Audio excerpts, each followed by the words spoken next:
¿Quién fue el general Felipe Ángeles?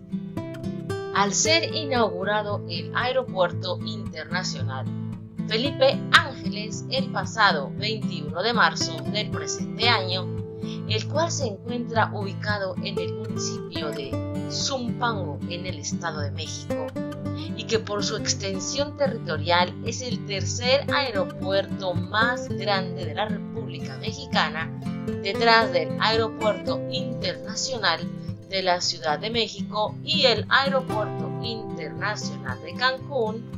La mayoría de los mexicanos nos preguntamos ¿quién fue ese personaje de la historia de México? ¿Qué hizo? ¿Cuáles fueron sus logros para que el presidente Andrés Manuel López Obrador le pusiera el nombre de ese personaje al nuevo aeropuerto? Aquí, en Camino hacia la Verdad, te platicamos quién fue este ilustre personaje del cual poco se habla en los libros de texto. Pero antes, te pedimos nos regales un like y te suscribas al canal. De esta forma nos ayudas a que sigamos haciendo este tipo de investigaciones. Entonces recuerda, hacer clic y poner dedito arriba. Ahora sí, comenzamos. El militar, académico, intelectual y humanista Felipe Ángeles Ramírez nació el 13 de junio de 1869 en Zacualtipán, Hidalgo, México, en un periodo turbulento, caótico, en el cual nuestro país sufría invasiones extranjeras al mismo tiempo que vivía una transformación política y social. Su madre fue Juana Ramírez y su padre Felipe Ángeles Melo, quien ostentó el grado de coronel y participó en la Guerra México-Estados Unidos y en la intervención francesa. A los 14 años inició su formación militar al ingresar con una beca al Colegio Militar de Chapultepec, del que egresó como teniente de ingenieros en 1892, y gracias al cual llegó a ser uno de los más prominentes artilleros del país, pasando a formar parte de las filas del ejército porfirista. En la Escuela Nacional Preparatoria fue maestro de matemáticas aplicadas y geometría, y escribió manuales de física. Además, impartió matemáticas, mecánica analítica y balística en el Colegio Militar. El 25 de noviembre de 1896 se casó con Clara Krause. Fue enviado a Estados Unidos para realizar estudios de artillería. En Francia, supervisó el armamento adquirido por el gobierno de México y fue ascendido a mayor.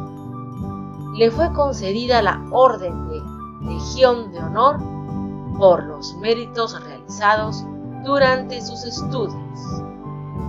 La investigadora Odile Gilpain realizó un ensayo llamado El general Felipe Ángeles, Humanismo y Educación Militar, en el cual destaca la inteligencia, las ganas de aprender y de superarse del general Felipe Ángeles, para lo cual me permito citar textualmente un fragmento de su investigación.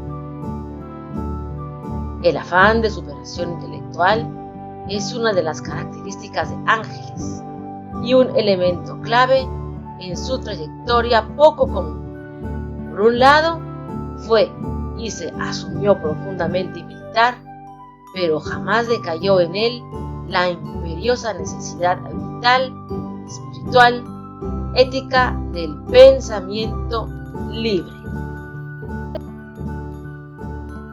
Al iniciar el siglo XX hizo una crítica de las injusticias cometidas por el ejército contra los yaquis, por lo que fue castigado, entre comillas, con un viaje a Francia en una comisión militar.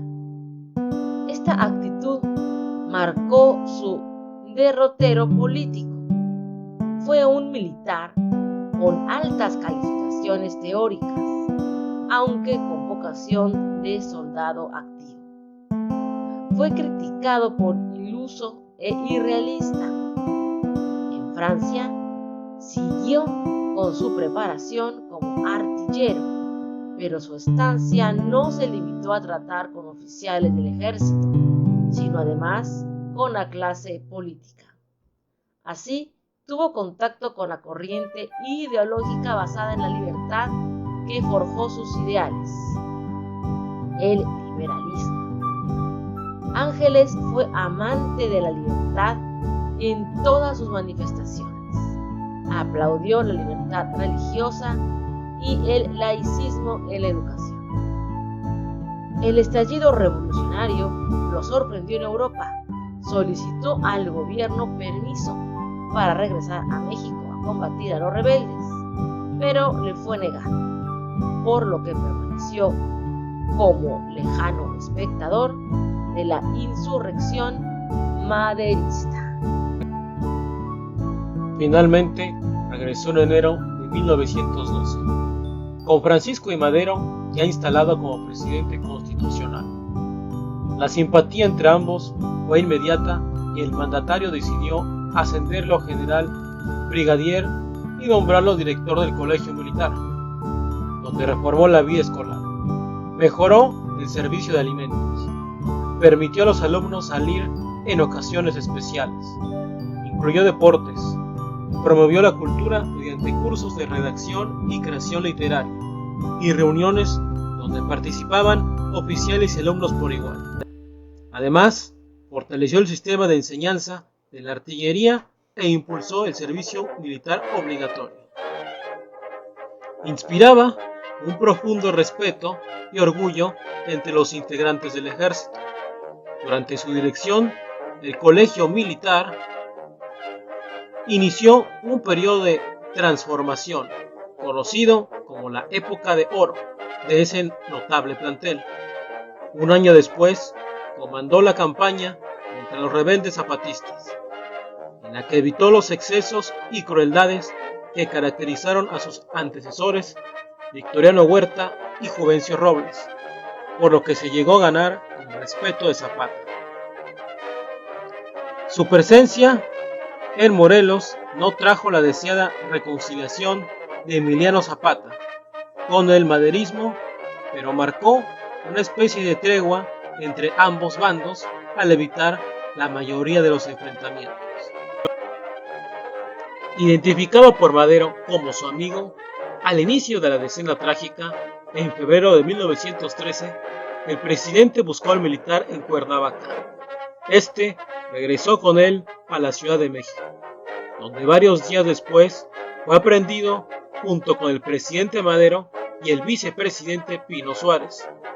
La buena fama de militar leal y honesto de la que gozaba Felipe Ángeles entre los miembros del ejército lo libró de ser asesinado como si lo fueron don Francisco y don José María.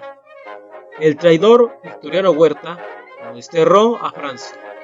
Eran los tiempos de encierro, destierro o entierro. A finales del 1913, Ángeles regresa a México. En Nogales se presentó ante Venustiano Carranza, quien lo nombró secretario de guerra. Solo por unos días, pues la insidia de Álvaro Obregón y otros generales que creían tener más merecimientos para el puesto, hacen que don Venustiano cambie de opinión y le asigne el cargo de encargado del despacho del ministerio. Ángeles renuncia y le pide al primer jefe su anuencia para pelear al lado de Francisco Villa. En 1914, impulsado por su fuerte convicción de justicia, ideal por el que combatió para dar a cada quien lo que correspondía, se unió a las tropas de la División del Norte, bajo el mando de Francisco Villa. La sociedad entre el guerrillero y el militar les aseguró grandes victorias.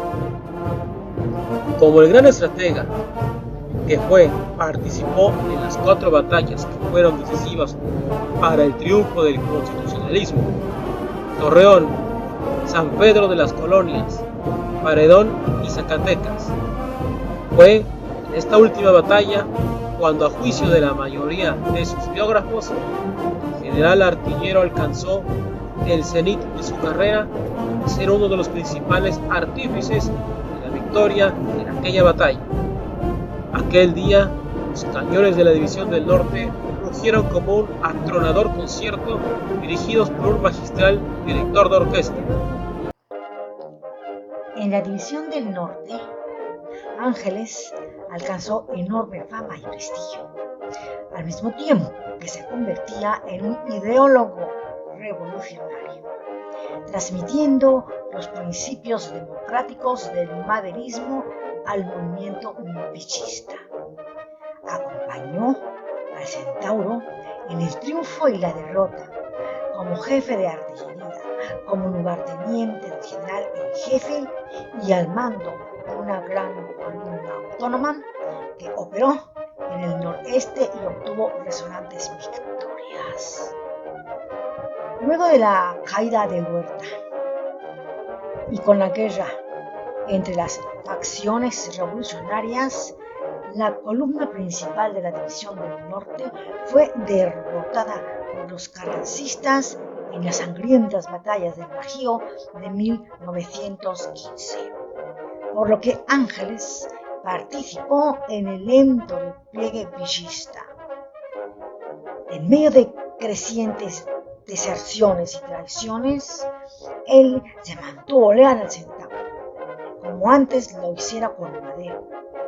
Pero Villa sabía que la nueva guerra que se avecinaba no era una en la que Ángeles pudiera desempeñarse a cabalidad. La guerra de guerrillas. Los ataques repentinos, las azonadas, en fin, las persecuciones en la sierra a que la derrota de su ejército lo orillaban, poco tenían que ver con los estudios artilleros de su lugarteniente, por lo cual lo envió, pese a las protestas del propio general, que quería compartir el cáliz de la derrota como había degustado la copa de la victoria, a Estados Unidos, a tratar de evitar que el gobierno de ese país reconociera la presidencia de Carranza. Sus afanes diplomáticos fracasaron y el reconocimiento formal del gobierno de Carranza por parte de la nación vecina permitió a los ejércitos carrancistas dar el golpe final a la División del Norte, que fue disuelta en diciembre de 1915. El general Ángeles no pudo regresar a México antes de ese hecho, pero cuando resurgieron las guerrillas villistas, se convirtió en su vocero en el exterior. Trabajó en el exilio afanosamente por conseguirles recursos y aliados. En 1918 regresó a México con la intención de convertir a esas guerrillas villistas en el catalizador de una nueva revuelta nacional, procurando aliarse con todos los opositores a Carranza y aprovechando el prestigio y arrastre popular de Villa. Al llegar con su antiguo jefe y amigo, Ángeles se dio cuenta de que los 3 años en que se distanciaron los habían cambiado a ambos. El artillero había reforzado sus aspiraciones humanistas y democráticas, queriendo emular los pasos de Madero. Por otra parte, la persecución y acoso que padeció Villa lo habían convertido en un guerrillero terrible y sanguinario. El desencuentro era predecible.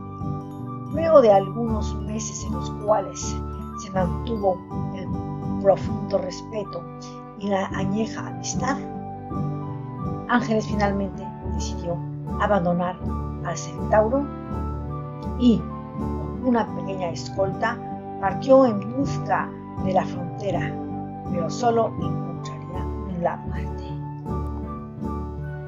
Ángeles fue capturado por las fuerzas carrancistas y conducido a Chihuahua, donde sería sometido a un juicio sumario que en realidad era una farsa del gobierno para revestir la legalidad, la ejecución de una sentencia que estaba dictada desde hace años antes, cuando el general Artillero cuestionó la autoridad de Carranza y apoyó la elección de Villa como general y jefe de la División del Norte. Fue sentenciado a la pena capital, a pesar del clamor de la concurrencia que en la sesión pidió su perdón. Con paso tranquilo, la mirada serena y el espíritu en sí mismo, como escribió en ese amanecer, el general Felipe Ángeles enfrentó al pelotón de fusilamiento el 26 de noviembre de 1919 en Chihuahua. Ángeles mostró serenidad en el momento de su ejecución y fue él mismo quien eligió el lugar donde recibiría la muerte, negándose a que le vendaran los ojos.